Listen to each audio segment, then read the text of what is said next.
Good afternoon, ladies and gentlemen. Welcome to the 2019 Tax Hiring Outlook webinar. My name is Gareth Davis. I'm going to be your host for today. We're going to give it another 60 seconds or so. I'll let a few more people trickle in, and then we will get started. So just bear with us the next 60 seconds, and then we'll get this webinar kicked off.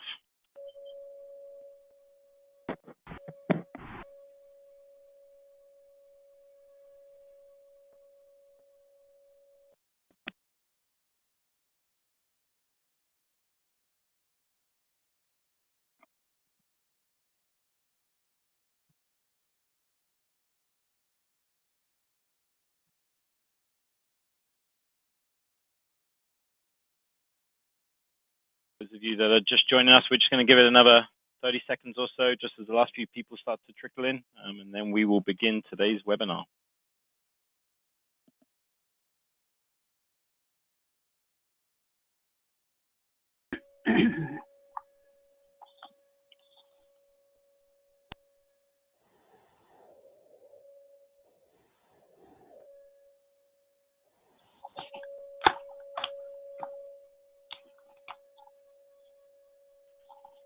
All right, ladies and gentlemen, we are going to get started with today's webinar. So thank you so much for joining us. Today's webinar is discussing the 2019 Tax Hiring Outlook. Very glad to have you guys here with us today. We're going to go over some information and answer any questions that you may have. And on today's agenda, we'll put that up on the screen in a second for you to see. And we want to make sure this webinar is as interactive as possible for you guys. So we're going to give you the opportunity to get your questions answered. By now, hopefully, you've all had a chance to actually review the tax hiring outlook. So today, we're really going to focus on going over some of those questions. We're going to dive into a little bit more of the key takeaways that we've pulled out for you. But we're really going to give you an opportunity to ask those questions that you may have. For any of you that are new to the Tax Hiring Outlook, welcome, if that's the case. But this report really gives you a glimpse into the latest hiring trends from the viewpoint of corporate tax hiring authorities. We had over 390 tax departments that participated in this year's survey. So if you were one of them that's joining us on the call right now, thank you very much for that. This report really can allow you the opportunity to not only prepare for the year ahead, but also educate those in your organization, be it if it's HR or financial leadership. So for today's webinar, as I mentioned, it's going to be as interactive as possible. We're going to ask you guys to chat in any questions that you may have. You'll see on the screen, hopefully in front of you, we have the chat function. You'll see the box to the right of the screen where you can click on the chat and you can pose your questions right in there. As we go through this webinar, we're going to pause at a couple of different stages to allow you guys the opportunity to chat in those questions and have those questions answered. So feel free as we are moving through this webinar to chat in any questions that you may have. So we're going to start off this webinar with our 2019 key takeaways. We are going to have some guest speakers from Tax Search, TaxTalent, Tax Force that's going to join us and be the guest to go through these information with you. We're going to pull out the top 3 takeaways for the 2019 Outlook. The very first one is going to be what areas of tax are in the highest demand, followed by how difficult it's going to be to fill those positions. And then the last one we're going to pull out is why companies are not staffing for their new positions. So I'm going to pass this over to Stephanie Gilmartin, one of our directors at Tax Force, and she's going to cover our first key takeaway today. So Stephanie, over to you. Thanks, Gareth. So what I'm going to cover today is the demand by functional areas. So between 2018 and 2019, we saw the demand for 2 functional areas increase.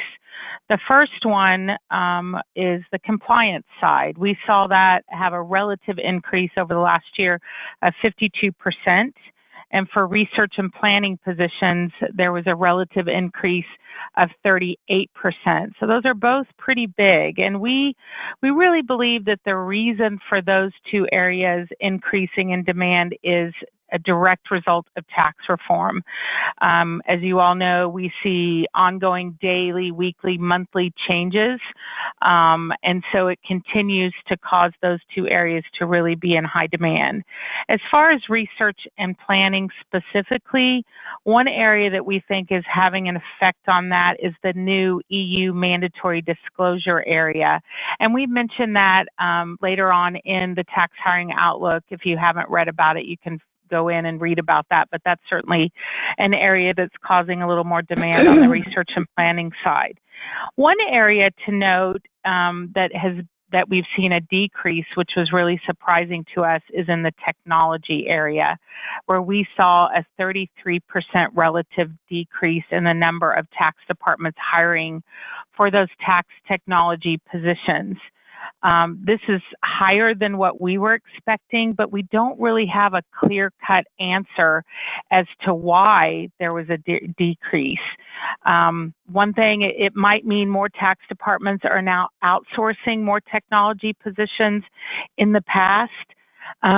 Excuse me, it could also be a hesitation to bring these positions in-house, so companies are a little more comfortable outsourcing.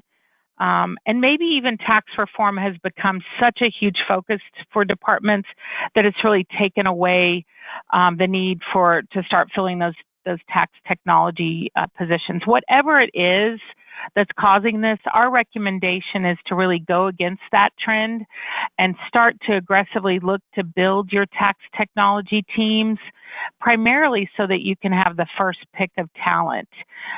Those companies that decide to play it safe and don't start working to fill those spots will have less qualified talent to choose from. And there's already a smaller pool on the technology side. So those were pretty big areas on the functional side from a demand perspective that we wanted to highlight. Adam Golden, one of our other directors for tax search, is going to talk about what we're seeing that's causing some hiring difficulty. Adam? Hey, thanks, Stephanie. Yes, we have definitely seen a uptick in the respondents telling us how difficult they think hiring is going to be. There was a relative increase of 60% in companies telling us that they believe recruiting is going to be difficult or very difficult from 2018 to 2019. I can tell you from our perspective, we were not surprised to see this stat. Certainly, if you've talked to us over the last 12 to 18 months, we have been talking about being right in the middle of a candidate-driven market, and we've continued to see an increase in demand over the last several years. So we weren't surprised to see companies give us this feedback. We are also hearing from clients, how difficult, when we're talking to them on the searches we're working on, how difficult they think it's going to be. So we're hearing that feedback firsthand. And we're also experiencing on our side of the fence, increased times from when we take on searches to when we end up filling them. And we're spending time consulting with our clients on, having realistic expectations about how long a search is going to take. And then we're also spending a tremendous amount of time ensuring that our clients have a well thought out job spec before they actually go to market. And I really can't explain or can't stress enough how important it is that in a candidate driven market like this, that you really do have well thought out job specifications that are in alignment with what the market's going to bear for what you're looking for. That's both in terms of leveling as well as compensation and things of that nature. If you do not, candidates are just simply going to pass over your job, and your open job is going to take even longer to fill than it normally would. As you'll see on the next slide, there's another stat that kind of correlates to this, and that was an increase, or actually a decrease in 8% of companies saying that they are going to use contingency firms to help them recruit for their open positions, and a 7% relative increase in the use of retained search firms. Again, this wasn't all that surprising to us in the past when we've seen these cycles and we've had these candidate-driven markets. We've seen companies increase the usage of retained firms to help them with their recruiting efforts. And when recruiting is more difficult, companies often need to have more of a partnership with a firm that can help them penetrate the market deeper. And usually retainer firms are better equipped to do that. Also, we'll see that retained firms are most likely, called in to help with recruiting efforts when there are more senior level positions that are in demand in the market. And as you're going to hear about later in the presentation, we've seen a shift in the level that companies are planning to hire in 2019. So we think that's probably also having an effect on that uptick in usage on the retained side of the fence. So that kind of covers all of the key points on hiring difficulty. I'm going to kick things over to Peggy Cross. Peggy is one of our senior recruiters here at TaxSearch, and she's going to talk about the staffing for open positions. So Peggy, it's all yours. Thank you, Adam. As you can see here on this chart, we have 32% of tax departments saying that they do not plan to hire for new positions or replace any turnover. But we also have 68% that say they do plan to replace or increase headcount, and of those departments, 71% plan to add 1 to 3 new positions. These two stats alone can cause unexpected turnover for other departments. So for the departments that aren't planning to staff in any capacity, we believe that they're going to find themselves in one of the 4 following situations should they encounter any turnover. The first is they're going to have the need to increase their consulting budget. This is something hopefully that they have taken into consideration at the beginning of the year when approvals were being obtained, because we all know how very difficult it can be to increase that budget afterwards. The second thing they could do would be utilize the gig economy. If you are in that situation where hiring is not an option and you are being squeezed on your budget, utilizing independent contractors in lieu of hiring or bringing in consulting firms like the traditional Big Four can be a way to optimize your already approved budget without having to go back and ask for anything extra. The third thing that they may find themselves having to do is disperse work on current staff. As you know, many departments are already short-staffed, and while some employees may be okay with this solution for a short term, we do not see this as a long-term fix. When it is used long-term, you're going to start to see employees looking at other companies that can actually provide them the resources without them being stretched too thin. In recruiting, I do hear that often. And as Adam mentioned just a few minutes ago, searches are taking longer to fill in this active market.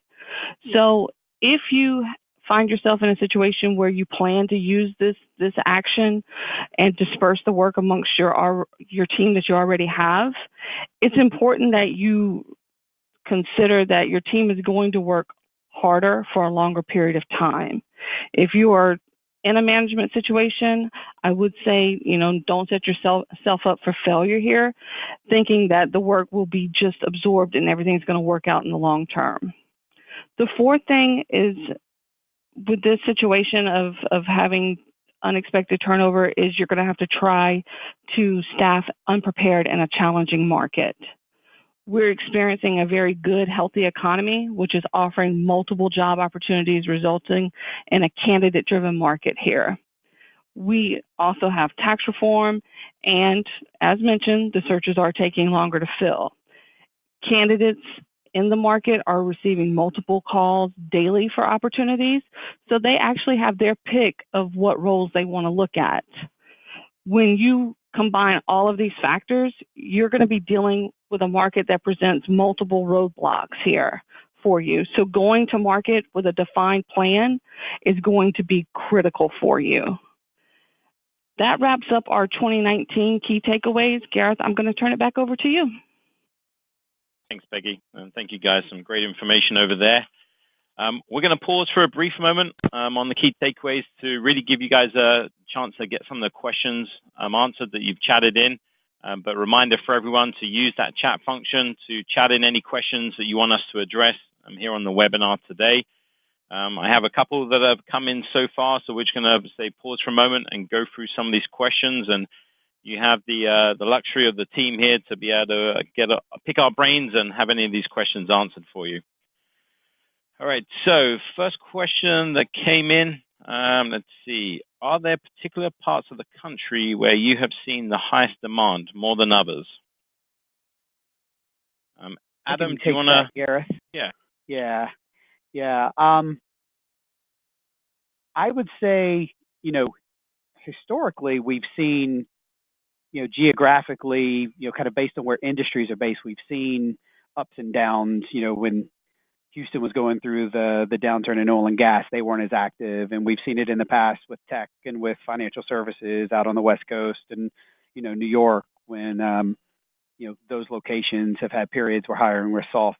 Right now, I would tell you demand is pretty consistent across the country.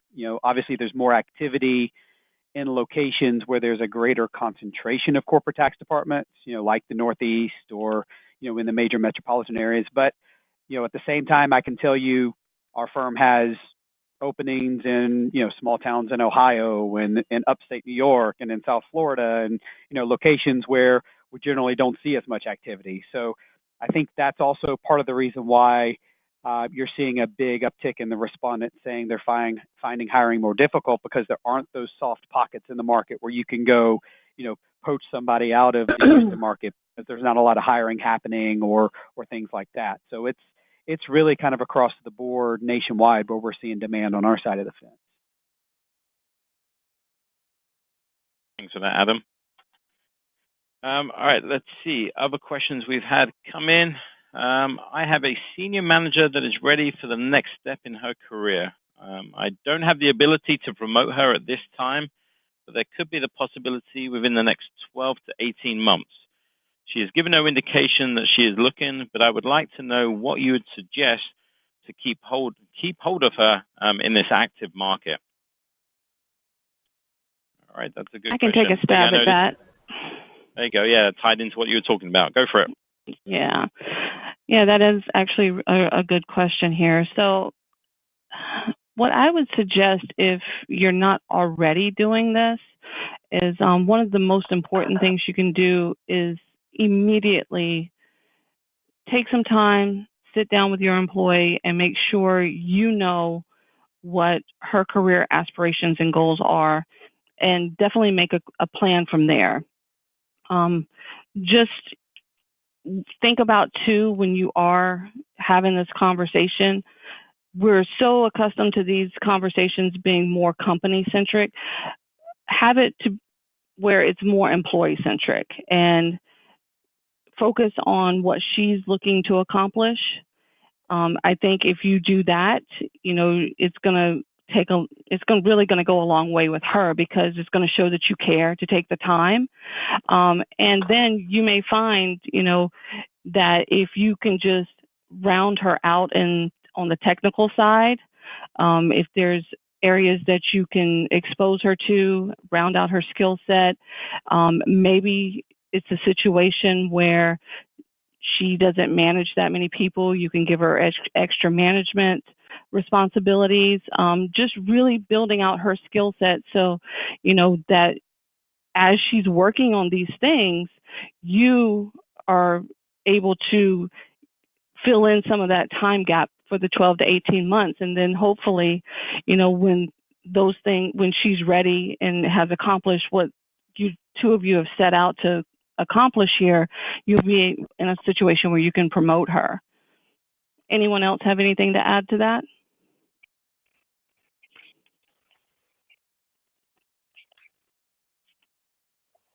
I agree. Becky. Yeah. Okay. All right. I know we have had some other questions come in. Let's see. Most recent one from Dawn. Has the increased compliance and complexity in sales tax as a result of the Wayfair decision created a demand for more in-house direct tax professionals? All right. And Adam, I know you've done with some of these roles, but I was going to add in from a temporary standpoint, I've definitely seen kind of more clients talking about sales tax positions.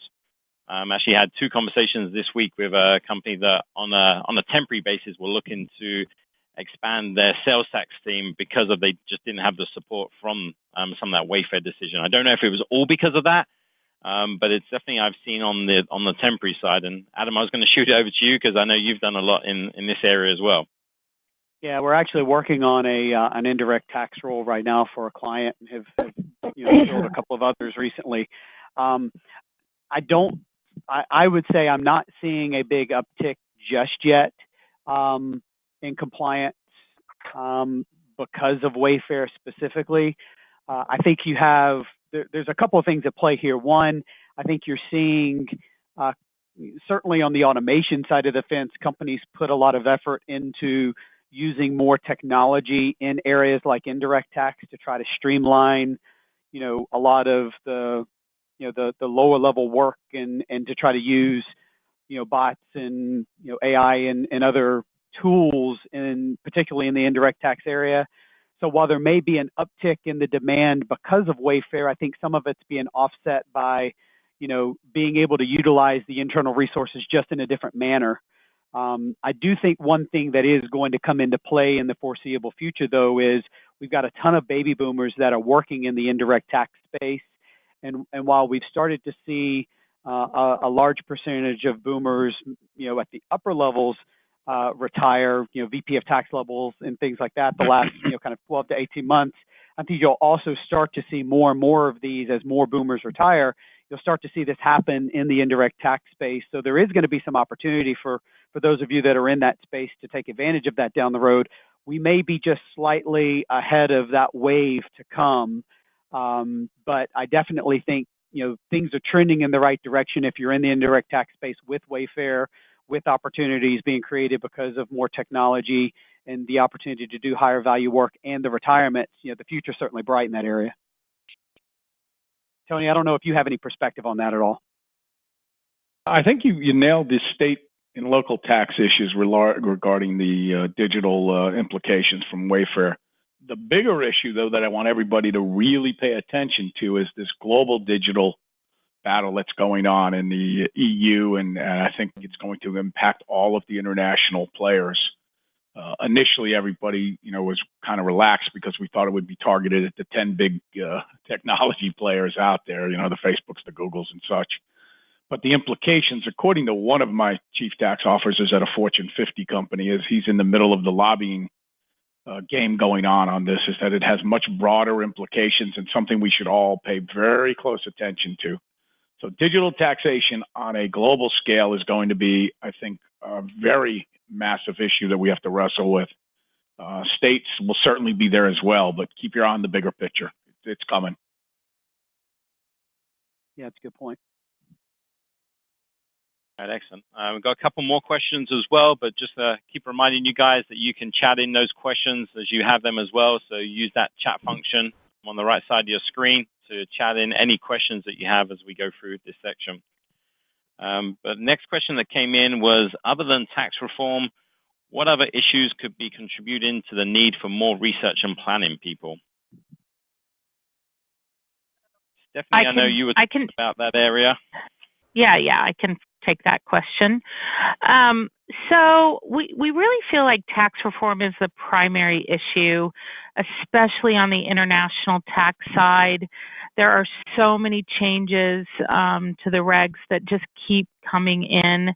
And so it's just creating a huge challenge for tax departments to keep up with the demand. As I mentioned earlier, too, the EU mandatory disclosure area is another area that's causing the need for more research and planning people. Lastly, the demand for the tax operation side, specifically tax accounting, was a big issue for many years. We feel like, most tax departments have really gotten a handle on that and cleaned up any problems that they had and are staffing in that area or have had fully staffed. So now they've really kind of turned the page and now back focused on making sure the research and planning side is all staffed up and that they're, finding ways to save their companies as much money as they can on that side of the fence. So I would say those are the primary areas. I don't know if anyone else feels any differently or has any other areas that that they think might cause the increase on the research and planning side.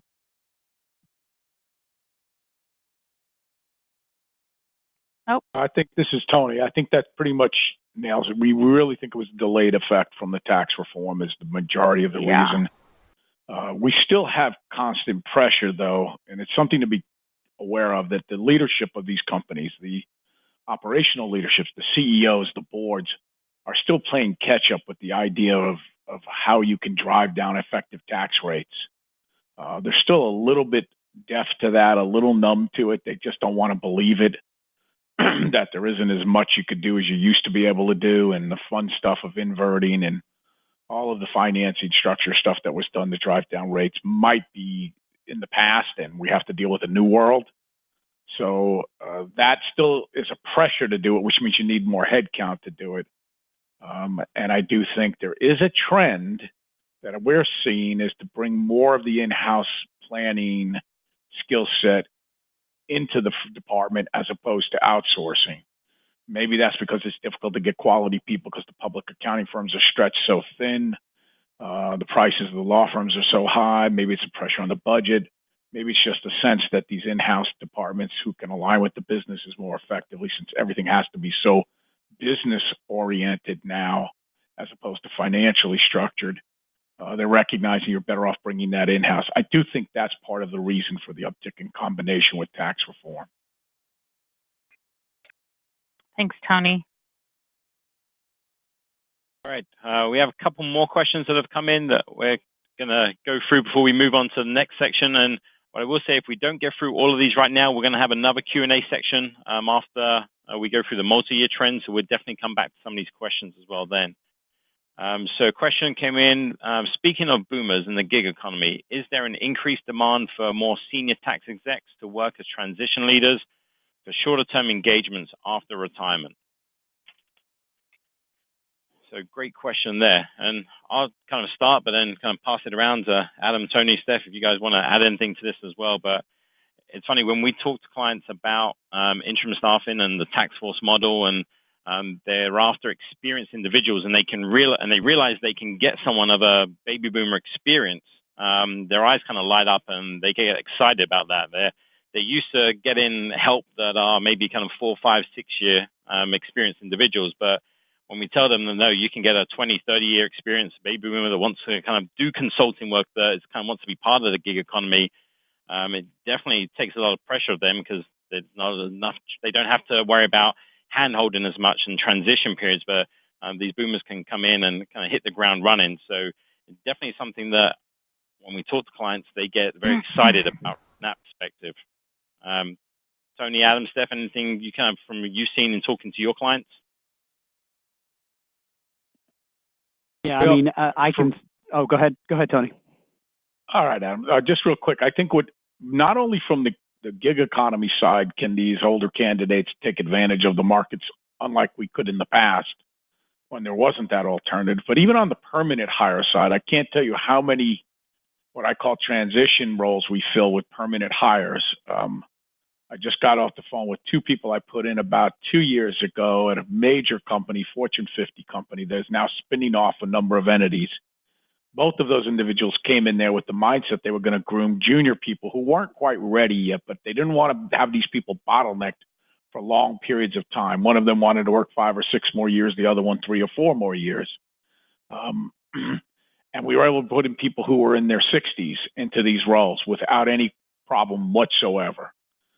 They're both now going to take leadership roles in each of these spinoffs that are being created to help, again, transition the younger people who's not quite ready for that, but will absolutely have a definite shot at those roles. So there's permanent opportunities at the ages that never used to be available, and there's definitely an appetite for the market to recognize that the myth that a person with 20, 30 years of experience wouldn't want to get their hands dirty on a project basis and that it's beneath them is not accurate.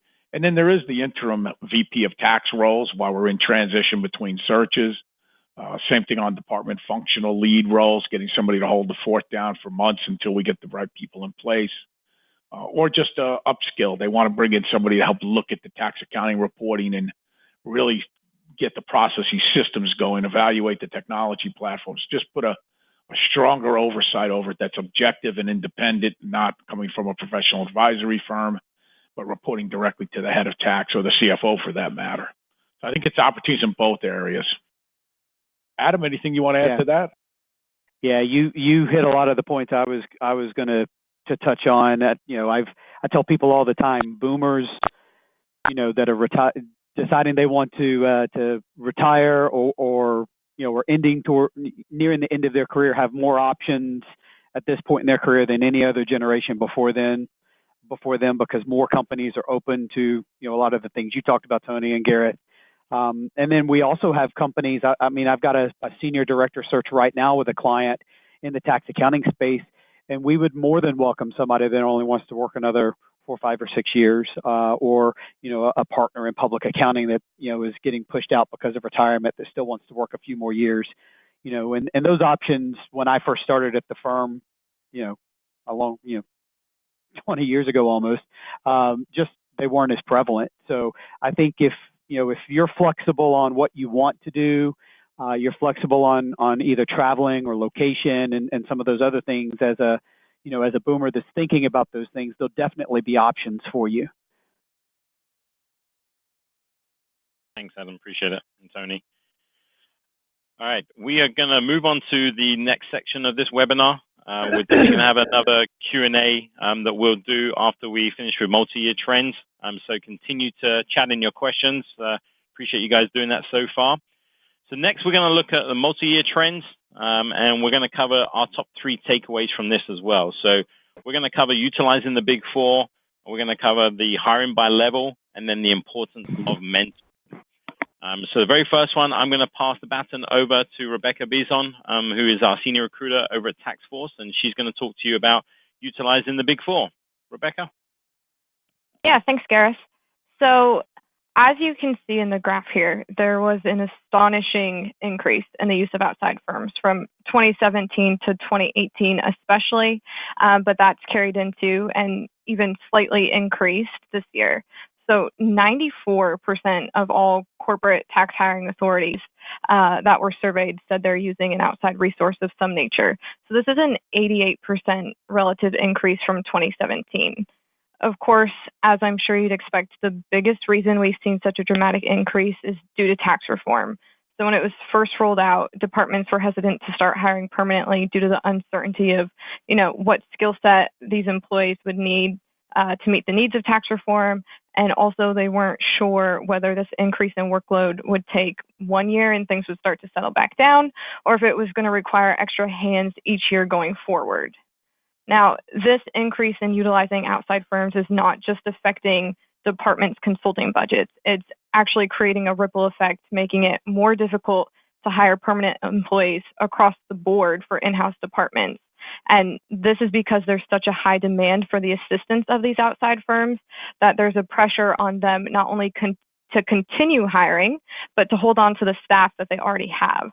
So in order to keep these people and have them meet the client demands and the hours that it takes to meet those demands, the firms are paying higher salaries than ever before, and they're comfortable doing so because the business is great and employees' usage is high right now. So couple the inflated salaries of employees at the outside firms with the fact that most companies recruit for their open positions in that same pool, and it's making it very difficult for corporate tax departments to stay competitive. And with that, I'm going to hand it over to Natalie Santiago, a recruiter on the tax search team, to discuss hiring trends by level. Thanks, Becca. So this year, we have seen a significant decrease in hiring at the entry level, and that was a decrease of 13%. However, this trend is not occurring at every level across the board. In fact, we actually saw quite the opposite at the mid-manager level and above. In this year alone, we've seen a 14% increase in hiring at the mid-manager level and above, and a 22% increase at the director level and up. So since these are pretty significant shifts in the hiring market here, we wanted to better understand what could be the kind of contributing factors to driving these changes. So one area that we do think is affecting this increase in demand at the more senior levels could be tied to tax reform.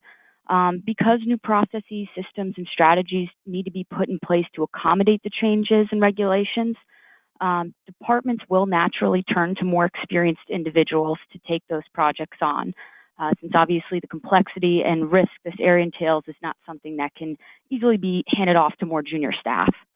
Another factor that could play into the decrease in demand for entry-level positions is the effect of tax technology. So as tax technology becomes more sophisticated and efficient, more of the day-to-day number crunching tasks will become automated. Additionally, companies have frankly been behind the curve on implementing tax technology, so they will need to bring on higher level people at least the mid-manager level who have more experience around process creation and who can really sit down to help to design and lead the implementation of this technology moving forward. The last factor that we thought affected the shift in demand in terms of an increase in demand for higher level professionals is likely connected in part to a large pool of baby boomers preparing to retire in the near future. In fact, we found that 34% of tax leaders we surveyed plan on retiring within the next 5 years. So this is going to create a pretty significant ripple effect in the market as department leaders who might not have been able to secure strong succession planning on their teams will need to look externally to replace turnover as more tax leaders start to retire out of the market. And with that, I'll turn this over to Eve, who's going to touch on the importance of mentoring. Thank you, Natalie. Our findings show the vast majority of tax departments agree that mentoring is important or very important for the success of a tax professional. And I'm sure many of you out there can attest to this based on your own, personal experiences with mentors throughout your career. It's worth noting that research shows this is also true in other disciplines, whether it's medicine, engineering, finance, etc. Across the board, mentors are critical to a professional's career success. It's important, though, to know that all mentoring is not equal. The key with mentoring is providing the right mentor for an individual at the right time when he or she needs the help. The old mentor model of having, one or two mentors throughout a professional's career is no longer the preferred model, and that's because of, today's demanding and fast-changing business environment that calls for highly targeted mentoring to meet the specific needs of the individual at the immediate time it's needed. So time and targeted expertise is key today. I would say that it could be a technical topic or a soft skill, such as communication or career development, depending on the needs of the individual. And, this is almost impossible for a tax department to provide in-house with mentors they may have internally, just because most tax departments aren't big enough to be able to cover the unlimited number of possible topics that mentees could need help with. And that's frankly the exact reason why we created the mentor program at TaxTalent, to offer really the first resource for tax departments to integrate into their employee development, as well as for individuals who want to connect with a mentor on their own. So that's the trend is very clear that mentoring is critical today. All right, Eve, thank you very much for that. Appreciate it. So we're going to stop again for a minute and just go through some more Q&A from some of the questions that you guys have chatted into us as well. So again, another reminder for you guys, if you have another question from anything we've spoke about so far, please send in those questions so we can try and get to them today for you. If for any reason we do run out of time, I'm still chatting those questions, and we'll circle back with you after this webinar and try and get those questions answered as well. But one of the first questions that we have that's come in, let's see, it is, in the report it talks about the number of companies utilizing professional services has increased. Do they really have the resources to be able to handle this type of increase? Rebecca, I know that was a topic you were discussing there. Do you would like to take a stab at that one? Yeah, sure. I think the short answer is no, they don't. Of course, there's always been an emphasis for Big Four to continue hiring. That's something they're always doing. But with the demand being as high as it is, a couple of the Big Four have started what they call their flexible talent network. And really what they're doing is they're just utilizing the gig economy with keeping themselves in the middle. So a lot of these independent contractors that are out either doing work on their own or through other firms are getting recruited by one of the Big Four firms to come on as their contractor, and then they're lending that person out to their clients. So they don't have the capacity, so they're reaching out to these people themselves to be able to stay afloat. Perfect. Thank you. All right, hopefully Gareth, let me add something. Gareth, I just want to add something quick to that. Indicative of this issue of their inability to staff the work they're going and selling is the example of the insourcing model that one of the firms is using now and others are copying, where they're getting the work from the client, taking over some of their work, and then they call it an insourcing. It's an outsourcing, but they mention insourcing because at the same time what they'll do is they'll take your clients, your candidates, your employees, and employ them as their own day one. Because if they can't find these people on their own, they'll try to induce these people to come over with them. And of course, it is voluntary, but their option is they're unemployed. They can't stay with their existing employer. They have to come over to the professional service provider and work for them. And of course, if that's what they wanted, they would have done that earlier in their and reached out and gotten a raise for doing it. But it's indicative of how difficult it will be and is for these professional service firms, the Big Four, to staff the work they're selling. That's one temporary solution they try to implement. Obviously, will these people stay? What's the likelihood you're going to have decent retention rates? I think the jury's out on that, but I think we know which way the wind's blowing. Like I said, if they wanted to go to work for a Big Four, they would have already done it. But it's just another indicator of the challenge they're going to have that, Becca, you're mentioning there. I don't think in the end of the day they can service everything they're selling at this point to the quality that they should be for the price they're charging. That's the other part of the equation. And alternatives will be developed accordingly because of that in the market. Thanks, Tony. You actually answered a question at the same time as it was being chatted in about the consulting and co-sourcing and outsourcing. So hopefully we've got a 2-for-1 with that one. Okay. And Tony, you may kind of piggyback another question that came in while you're talking about that is a couple of people actually asked the question, are you seeing the insourcing gaining momentum currently? Temporarily, it will gain momentum. The press feeds itself. They start talking about the wins and mentioning the company names. I think one of them actually was touting as a new service, but it was really just a division of one of their other companies they already insourced for. But they're marketing it as aggressively as they can, and they're going around the tax departments. They're going to the finance leaders. It will have a temporary wind in its sails. However, already a lot of these existing insources, especially the early ones, are starting to really show issues that I think are endemic and what we would have predicted and are consistent with what we saw in the late 80s and early 90s when this was tried at that time, led by mostly Arthur Andersen, but then all the public accounting firms tried to follow with these outsourcing. At that point, it was called outsourcing. Now they're calling it insourcing because they steal your employees. But it didn't work then for the same reasons it won't work now. The KPIs are different, billable hours realization, utilization versus shareholder value creation and risk mitigation. They do not mesh together well. The legacy knowledge that would make it successful is leaving rather quickly from some of the earlier insourcing projects that were done or outsourcing projects, and that will continue. Again, people do not want to go to work for a public accounting firm when they're in corporate.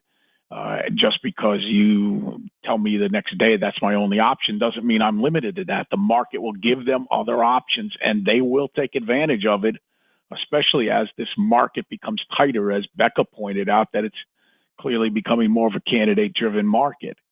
So, no, I don't think it has long legs. Do I think temporarily? Yes. Do I think some people will be impacted by it? Unfortunately, I do think so.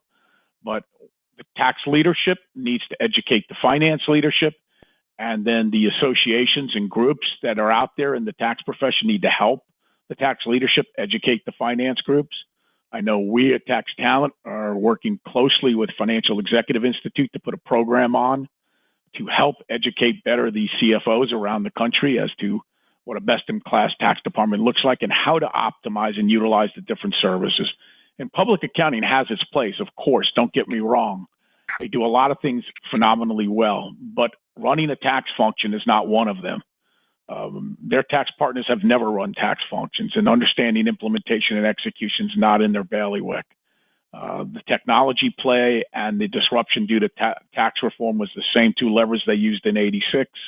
After the '86 Act, it's not that complex. This tax reform is in some ways less complex and changing than the '86. It's less definitive, less clear, and less well thought out, but it's not as dramatically different technically. So this will be a difference there. And the technology, again, over time, we will integrate what we need internally like we always do. And that will be done through training and development over time and recruitment of effective people with those skill sets and bringing them in and adding to the departments. So long answer, short term, yes. Long term, I do not believe so at all. Thanks, Tony. Appreciate it. We got several other questions that came in asking about the baby boomer retirements. So one of them, and they kind of all touch on the same aspect. So as we see more heads of tax retiring in the coming years, how will tax leaders need to adjust in regard to their training pipeline in the future years? Natalie, I know you were kind of touching on some of that in your section. Do you want to take a go at that one first? Yeah. So I think one item that tax leaders will need to just take into consideration is kind of looking at demographics here. We have a situation where we have a really large pool of baby boomers who are going to be retiring in future years, as I kind of touched upon. Very small pool of Gen Xers behind them, and millennial pool underneath that's almost as large as the baby boomers, kind of creating an hourglass effect here. So, current head of taxes are going to really have to be looking beyond just at the Gen X pool, since frankly, as more of these baby boomers do start to retire out of these top level roles, there will be a very small pool of Gen Xers to be able to step into those. So they'll also need to be keeping an eye out for attracting and retaining millennials that really excel in terms of their ability from a communication standpoint, have that sharper type of EQ, and are technologically adept as well. So definitely, start to develop those individuals. If you have those strong millennials in your departments, really work with them and be sure to focus on retaining them, as it very well could be likely that many within that pool could even leapfrog over Gen Xers down the road. Anybody have anything to add to that? Yeah, I would. The only comment I would piggyback on that, which kind of goes to I think a question that came in from Jenny on, do we foresee any, concerns about the Gen Xers behind the boomers and with their potential impacts on the future of the profession. Jenny, I do, Natalie is spot on in terms of we can't just rely on the Gen Xers to be able to backfill all of these boomers that are going to retire. There's definitely going to be, we call it a sucking up effect, but the millennials are going to have many more opportunities to step into leadership roles than the Gen Xers had before them, than the boomers had before them. I mean, there's going to be those opportunities. So, if you are a tax leader and you have some of those people that Natalie just described on the team, would I be surprised if a company decided to, leapfrog someone like that over a Gen Xer that, maybe isn't as aggressive about their career because they're a little more satisfied, or just a Gen Xer decides that they'd rather stay in a lead planning role or a lead tax operations role versus taking the lead tax role, after having sat behind a boomer and watched them in that role for a long period of time, and they're not as aggressive about their career. It wouldn't surprise us one bit. So, I don't know that we necessarily have concerns about the Gen Xers leaving at the same time the boomers are, or things like that. But I do think that we are definitely putting notice out to tax leaders that, you should be looking beyond the Gen Xers and starting to develop and do what you can to retain those millennials, because if they are kind of against what everybody would consider the mold of the millennials, right? Those that don't want to put in the hours and are just looking to, have work-life balance. If you find those that, kind of cut against that grain and are more personality like the boomers and the Gen Xers ahead of them, they're going to get lots of opportunities. So you need to do what you can to either hang on to them on your side of the fence, or start developing them so that you can utilize them down the road. Yeah, I think those are very good points to add on there. Perfect. Thanks, guys. We've got a couple more questions come in as we kind of enter the last 10 minutes or so of this webinar. But again, reminder, if we do have questions as we're going through this, please send them in on the chat function. Whether about what we've discussed so far in the key takeaways or the multi-year trends, or if you have any questions about anything else that was in the report that maybe we haven't pulled out on here so far for you, but maybe you have questions on that we haven't got to, please feel free to chat them in at the same time. One of the next questions that came in kind of touched on the mentoring. So Eva, I'm going to throw this one over to you. But it asked, what are the advantages and disadvantages of an internal mentor program versus an outside program like the one that you described, the TaxTalent? I would say the main advantage to an internal program is that the mentor and the mentee have knowledge of their organization. So the mentor can have some context about the mentee's question that they want to cover or the topic. Now, the flip side of that is that sometimes mentees like the fact that a mentor is not within their organization, especially if they want to work on something that's a little more personal, like, for instance, communication skills, or maybe how to position themselves to move up to the next level within their organization. They might, sometimes they want somebody that's removed from their organization. So that's the flip side of that. As far as advantages, other advantages of outside programs, again, I talked about this a little bit before, but and I'm answering within the context of the TaxTalent program, since I know that program well. But, we can find a mentor with the specific number of years, the specific educational background, technical skills or soft skill expertise, even gender and diversity preferences. So we can get very, very specific to meet the mentee's needs, and we can tap into some of the best tax talent in the country. So, any internal tax department just wouldn't have that available to them. Another thing is timing. That's critical. If a mentee wants to approach someone in their own organization to be their mentor, they often have to wait until the person's available. It could be next quarter. Our mentees are signed up, they're committed, they're ready to go. So timing is critical as well. And also, mentees have told me they loved getting the perspective of a mentor even from sometimes a different industry, or they have a whole different perspective than somebody they know would be in their same organization.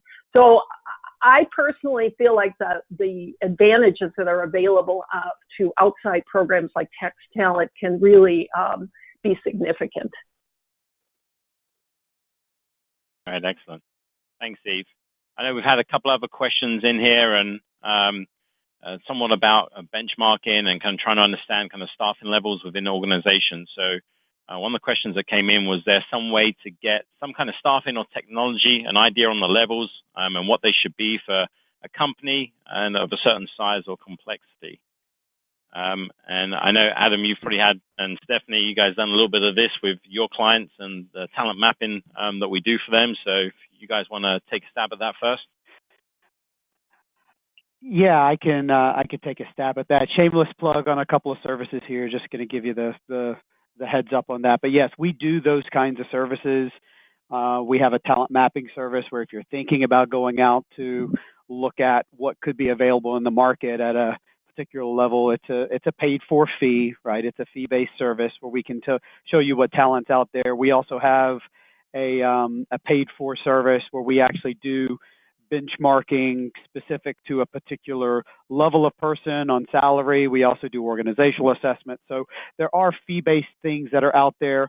But I would also tell you, and anybody who's on the call that knows our firm and has dealt with us in the past, you can call up myself or Stephanie or Tony or Gareth or any of us on the line here and ask us questions, and we'll give you for free our thoughts on the market and kind of what we think something needs to be. Now, you can't take that necessarily to your financial leadership or your HR function to, as gospel, obviously. And, you'll oftentimes get pushed back on, well, they're a recruiting firm telling you that, but, if you're looking for hands-on data that you can go back to leadership with and show them, hey, this is what other companies are doing, or this is what other people are making in the market, or whatever data you're looking for, there are services out there that you can pay for to get that data, and it's not overly expensive. I know Stephanie and I both have had clients that have we've done multiple salary benchmarks for and things like that, and they kind of just slide the cost into their overall consulting budget without having to go ask for a special exception or something like that from financial leadership to pay for it or things like that. So those are some options that you have in that area. I don't know if I missed anything, Steph. No, I don't think so. I mean, I think just like you said, we're happy to help anybody. If you want to call and run some questions by us, we're happy to help you do a favor and give you some preliminary information. I challenge any other companies to really have a pulse on the market like we do. So definitely use us as a resource to you. And then if we want to do extended any type of benchmark salary analysis, we can help you with that and get you to the right people. So. Okay, shameless plugs over. Thanks, Adam and Steph. All right, see if we get to one or two more before we have to wrap up. And one question was asking about companies, and do we feel that companies are trying to buy down the rates of which they hire consultants that work in the gig economy? And Rebecca, feel free to kind of chime in here as well, but I think companies are slowly starting to realize that, they don't have to go to the big four all the time. I think it's a gut reaction, hey, we need help. The kind of big four is kind of where we go. But obviously with that comes the cost. And so as more and more companies kind of see what else is out there, they start to realize that, I can probably be a little bit more flexible in that price. And maybe I can barter a little bit more with those accounting firms and try and reduce those rates down. And know that there's another service out there that can save them money, that they don't have to pay as kind of crazy costs as they can be sometimes. I know I'll add to the shameless plug side, but just on the tax force side of the business, we saved one client over $500,000 by using someone that had double experience than what one of the big four were trying to send to them. They were on a project for almost 9 months, but instead of a 10-year person, they got a 22-year person for over half the rate. So the companies are getting wise to that. Companies are seeing they have other options. We're definitely seeing more and more of that. Becca, anything you think I missed or you'd wanted to add there? No, I would just reiterate what you were saying. I mean, I think it's definitely an education process in the beginning, but once they start to see what's out there, and really I think one of the big things is the quality of the people, the people that they're seeing. I mean, they think if they're going to go get something that costs less, then the quality is also going to go down. So once they take that first step and start to explore those other options, and they can see the type of person and the experience they can get for the money, I think after that, I don't know that we've ever seen anybody go back. Perfect. Thank you. All right, we're going to finish with one last question. Question from Michael on thoughts on attempting to counteroffer employees. Good or bad idea?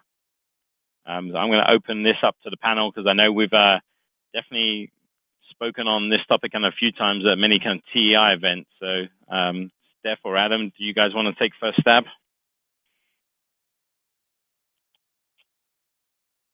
I can take a stab at it, Gareth. So the question was thoughts on whether it's a good idea to offer someone a counteroffer? Correct. Yep. Should we make a counteroffer to an employer? Okay. So I'm going to back up just a little bit. So the first thing is, if you are providing your employee with challenging work, opportunities to continue to learn and grow, they're at market value from a salary standpoint, chances are they're not going to be looking outside your company unless there's a personal reason that they need to make a change, location, or personal situation with their families, etc. So before you even get to that point, make sure that you're really doing what you need to do to keep your top employees happy. Secondly, we speak predominantly from the candidate side and dealing with candidates who get counteroffers, and we don't think it's a good idea at all. First of all, if that employee is leaving, there's a reason they're leaving. So, if you do offer a counteroffer and that employee accepts it, you've got a couple of issues that you need to think about. One, are they a waffler? Can they not make a decision and stand with their decision? That's going to affect you long term in your company. Chances are they're going to be gone still within 6 months or a year. I think the stats show that the percentage is pretty high of candidates who come in and say they're leaving, end up leaving even if they accept a counteroffer. So chances are you're going to lose them anyway. And so we don't think it's a good idea at all. But, if you feel like you need to counter because you're in a desperate situation and you need to keep them and they're really highly valuable and you think that you've been paying them under market, then, it's up to you at the end of the day. But chances are I think that you'll lose that employee at some point short term after they've said that they're going to leave. Anybody have any other insight on that?